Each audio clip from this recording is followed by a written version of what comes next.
எப்படி எங்க அப்பாவை அப்பான்னு சொல்றாப்புல நான் ஒருத்தன் ஜனிச்சேனோ அத போல இவன் அப்பான்னு சொல்லக்கூடியவனான ஒரு பிள்ளை அவனுக்கும் காலத்துல ஏற்படணும் அப்படின்னு இப்பவே அட்வான்ஸ் லிஸ்ட் தரேன். ஆமா, புத்திராசோ யத்ர பிதரோ பவந்தி மானோ மத்யாரீரிஷதா யுக்கந்தோ.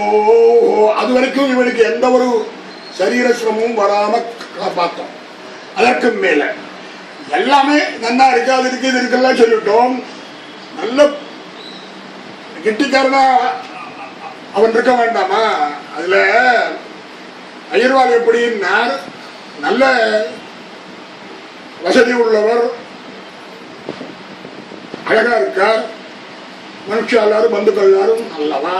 ஆனால் இந்த ஆனாலும் சொல்லிட்டா முன்னாடி உள்ள எல்லாத்தையும் அடிச்சிருந்துவாரு, கொஞ்சம் மூளை சரியில்லை அப்படி சொல்லிட்டாக்க எப்படி இருக்கும்? அதான முக்கியம். அப்படி இல்லாம மூளை நன்னா இருக்கணுங்கிறதுக்காகவே 2 ஹோமம், ரொம்ப நல்ல ஹோமம் அது. மேதாம் மஹ்யமங்கிரசா மேதாகம் சப்தர்ஷயோ ததுஹு மேதாம் மஹ்யம் பிரஜாபதிஹி மேதாமக்தர்ததாது மே.